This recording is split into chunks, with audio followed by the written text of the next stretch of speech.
Merci beaucoup. Comme nous l'avons toujours dénoncé, et les faits les prouvent aujourd'hui à suffisance, malgré la forte délégation de la République centrafricaine, vous avez suivi qu'il y a des implications politiques.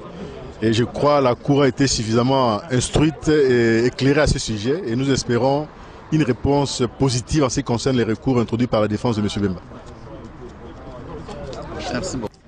Moi, je pense que ce qui est important, c'est que nous avons pu développer un certain nombre d'arguments sur la base de la loi centrafricaine elle-même, dont il résulte très clairement qu'une décision ordonnance de non-lieu a déjà été prise dans l'affaire Jean-Pierre Bemba, ce qui veut dire concrètement que depuis l'année 2003, une enquête avait été ouverte par le parquet de Bangui à propos des faits pour lesquels le sénateur est aujourd'hui poursuivi devant la CPI. À l'issue de l'information judiciaire, le tribunal qui a examiné les faits a considéré que le sénateur Bemba s'était limité à mettre à disposition des troupes, mais qu'il était resté étranger en ce qui concerne leur utilisation sur terrain, ce qui implique que, en aucune manière, sa responsabilité ne peut être retenue. C'est dans ce cadre-là qu'il a été en fait mis hors cause dans cette affaire. Et donc aujourd'hui, sur base du principe non bis in idem, il ne peut pas être poursuivi pour la deuxième fois à propos des faits pour lesquels les tribunaux centrafricains l'avaient déjà blanchi. Maître, merci. Écoutez, très brièvement, il faut simplement savoir que la conséquence de toute la procédure qui est engagée sera bien entendu la libération immédiate du sénateur Jean-Pierre Bemba et l'arrêt définitif de toutes les procédures. Vous pourriez d'ailleurs poser la question à M. Edouard Franck, qui est l'ancien président de la Cour de cassation de Bangui, qui est notre expert et qui est avec nous ici, qui pourrait vous confirmer tout ceci.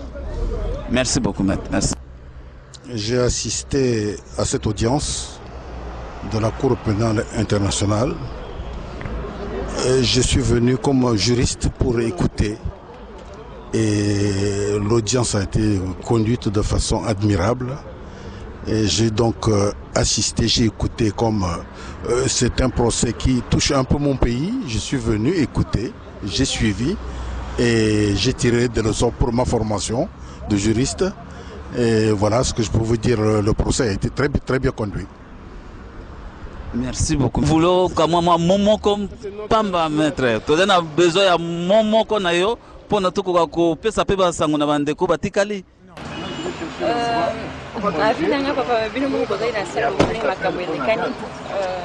Je rentre aujourd'hui. Alors, comme tu viens faire la réservation avec je pense qu'il faut que tous la discussion un peu patient et longue à dire sur Moussikate. Oui, c'est ça. Et longue à dire sur Moussikate, je crois que d'ici l'année, dans un bref délai, nous mais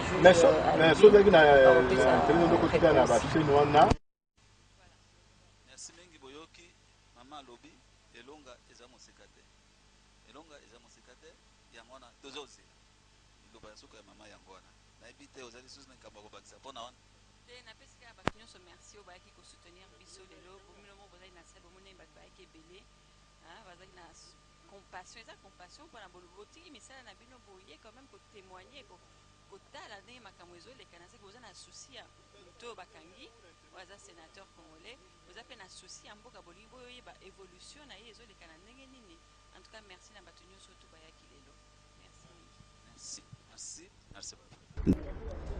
Merci tout d'abord pour la question. Et je pense que nous serons de même avis que tous ceux qui ont vu ce qui s'est passé. Pour dire tout simplement que d'après l'intervention de Maître Iris, nous avons trouvé que vraiment le Centrafrique n'a pas été préparé. C'est un procès qui est monté de toutes pièces.